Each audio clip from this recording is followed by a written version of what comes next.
Hello everyone, I am Rinki Jha from Adarsh Shiksha Niketan high school.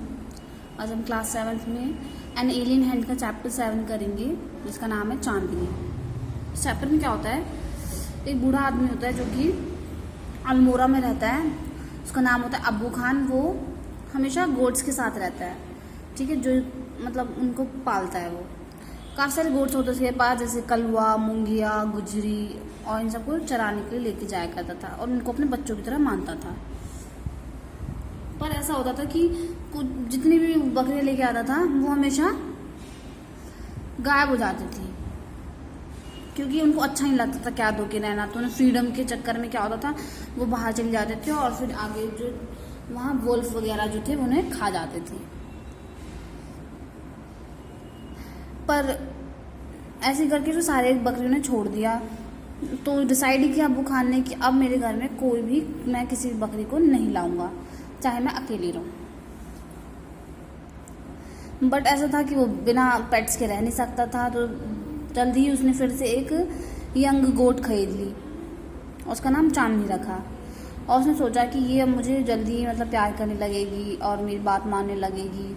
और जो नई गोट थी वो बहुत सुंदर थी, और जो उसके कलर कैसा था, एकदम स्नो की तरह थी। वो छोटे छोटे उसके 2 लिटिल हॉर्न्स थे, रेड आइज थी उसकी, और अच्छा नेचर भी उसका फ्रेंडली नेचर था, और वो सारी चीज़ें सुनती थी अब्बू खान की। He love Chandni and would narrate to a stories of all his friends who were dead and gone. और वो चांदनी को मानता था और अपनी सारी कहानियाँ उसे बताता था जो कि मर गई। सेवन ईयर्स पास, काफ़ी पास मतलब ईयर्स बीत गए और चांदनी उसके साथ थी। Abbu Khan believe that Chandni would never leave his compound for the free and fresh air. और उसे लगा कि ये कभी भी ना ये जगह नहीं छोड़ेगी, और मतलब जो भी गोट्स थी वो क्यों जगह छोड़ देती थी, उन्हें फ्रीडम चाहिए होती, उन्हें बंद के नहीं रहना था। तो इसे लगा कि चांदनी मेरे साथ काफ़ी सालों तक रह चुकी है, तो अब ये नहीं जाएगी कहीं भी। बट ऐसा था नहीं। Every morning Chandni was the hill top bath in the sunlight, how beautiful those hills are, she thought, how refreshing the breeze. Chandni क्या सोचती थी कि वो डेली देखती थी, एकदम हिल टॉप देखती थी कि सनलाइट आ रही है, कितना प्यारा लग रहा है वहाँ पे, कितना लवली मॉर्निंग है ये, वहाँ पे मैं जाऊँगी, घास चरूँगी तो कितना अच्छा लगेगा। बट जो रोप उसको गले में बंधी हुई थी वो उसको जाने नहीं देती थी। फिर उसने कुछ दिनों तक घास वगैरह खाना बंद कर दिया और बहुत पतली हो गई थी, सिर्फ इस वजह से क्योंकि उसे हिल टॉप के पास जाना था। अब्बू Khan did not understand Chandni's anguish. At last, she decided to speak to him frankly. Dear Abu Khan, she said, let me go to the hills, please. If I stay in your compound, I will die. वो कह देती है एक दिन कि मैं ना यहाँ नहीं रह सकती, प्लीज़ मुझे जाने दो। ये सुन के अबू खान बहुत दुखी हो गया। जो earthen pot which contain Chandni's breakfast fell from his hands and broke into 1000 pieces. Why do you want to leave me Chandni, Abu Khan asked.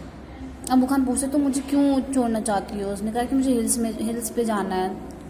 तो वो पूछता है कि क्या तुम्हें यहाँ का खाना पसंद नहीं है, क्या मैं तुम्हें टेस्टी खाना नहीं बना के देता। वो कहता नहीं, मुझे नहीं चाहिए, मुझे हिल्स पे जा रहे दो। Do you realize the risk you are running, you obstinate creature. वो कहता है कि तुम्हें पता भी है तुम जो जाओगी यहाँ से भाग के, तुम्हें पता भी है वहाँ पे कैसे क्रीचर्स रहते हैं। There is a dangerous wolf in the hills, वहाँ एक वॉल्फ है, he will eat you up. Abbu Khan ने उसको बहुत समझाया। Chandni, God has given me a pair of horns, I will fight the wolf. Chandni कहती है कि मुझे गॉड ने हॉर्न्स दिए हैं और मैं उससे लड़ाई करूँगी। Fight the wolf indeed, have you forgotten the story of your sister Kalva who was the size of big deer, she fought the wolf throughout the night but was killed in the morning. Abbu Khan narrated Kalva story for the 50th time. उन्होंने कहा कि तुम्हें पता भी है कलवा जो कि तुम्हारी सिस्टर थी वो एकदम डियर के साइज़ की थी, और वो लड़ती रही वॉल्फ से पूरी रात, और फिर भी मॉर्निंग में वो मारी पाई गई थी। और ये वाली स्टोरी कलवा वाली इसने 50 बार सुना चुका था चांदनी को। To all this Chandni had only one thing to say, I want to go to hills. इन सब चीज़ में चांदनी सिर्फ कहती कि मुझे हिल्स पे जाना है। अबू खान बहुत ज़्यादा अनॉयड हो गया। He thundered, you are not going anywhere. वो कहने लगे भाई तुम कहीं नहीं जा रही, from today you will live in a small hut and not move about free in a compound. कहते तुम आज से इस छोटे से हट में रहोगे और कहीं नहीं जाओगे। Ungrateful as you are, you must still be safe from the war. He pushed her into small hut and shut the door, but he forgot to close the small window at the back. तो वो उसको छोटे से हट में डाल देता है, और पर ना विंडो बंद करना भूल गया। सेम नाइट क्या होता है, चांदनी वहाँ से चली जाती है। Chandni reach to the hills, it seem to her that the old hills were standing in a row to welcome her. ऐसा लग रहा था कि उसकी सब वेलकम कर रहे हैं, वो बहुत अच्छा फील कर रही थी। टॉल ग्रासेस जो थे वहाँ गई, चल रही थी वहाँ पे, बहुत अच्छा फील कर रही थी वो। एंड द विंड, जो हवाएं चल रही थी, उसे लग रहा था कि वो उसका वेलकम कर रहे हैं। सब उसे अलग लग रहा था, ऐसा लग रहा था कि उसे आज़ादी मिल गई है। और वो खुद कहती कि it was the happiest day in Chandni's life, वो चांदनी की लाइफ का सबसे अच्छा दिन था। That day she played for hours on the grassy slope, she met a herd of wild goats. वहाँ पे वो खेल रही थी और वहाँ पे जंगली गोट्स भी उसे मिले, जिसने कहा कि तुम हमारा ग्रुप ज्वाइन कर सकती हो, पर चांदनी ने उन्हें मना कर दिया क्योंकि वो अकेली अपनी फ्रीडम जीना चाहती थी। सन जो है वो चला गया था, सूर्यास्त हो चुका था और डार्कनेस आ चुकी थी। The wind stopped blowing, there was stillness all around except for a strange sound which was coming from the bushes. Bushes से एक अजीब सी आवाज़ आ रही थी और मतलब ऐसा लगा चिंगारने की। What was it? It was not Abu Khan voice calling her back to the compound, nor the voice of another wood. Then Chan thought of the dangers who lived in the hill. वो सोचने लगी कि ये आवाज़ तो ना ही अबू खान की है और ना ही किसी गोट की है। वो समझ गई कि वुल्फ की आवाज़ है, वो उसे डर लगने लगा।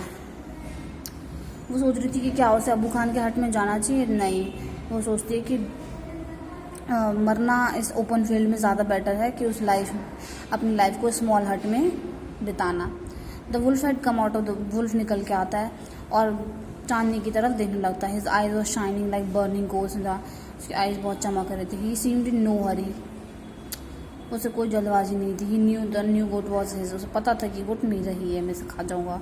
The wolf and the goat sized up each other. The wolf was big and ferocious, whereas the goat, though healthy, was small, but small is not weak. Chandni stood firm on her legs, head slightly bent. फिर वो दोनों मतलब ऐसे झुका के एक दूसरे की तरफ बढ़ते हैं अपने सींगों से लड़ाई करने के लिए, और चांदनी बिल्कुल नहीं घबराती।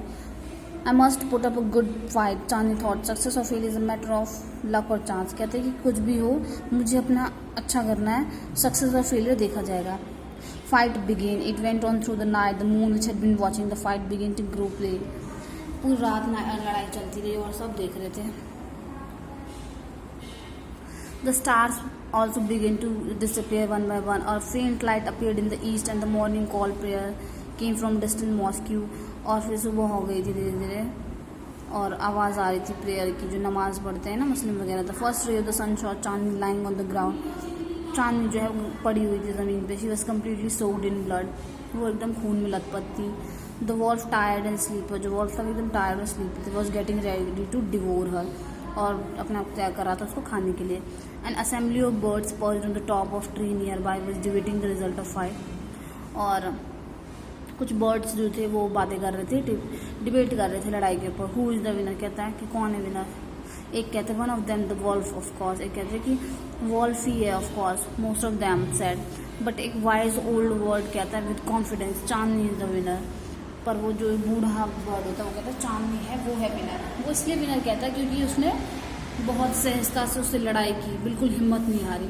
भले अंत में वो मारी गई, बट उसने जो लड़ाई की है जिस उससे पता था कि मैं छोटी सी उसके सामने नहीं रह पाऊँगी, टिक पाऊँगी, तब भी वो लड़ी।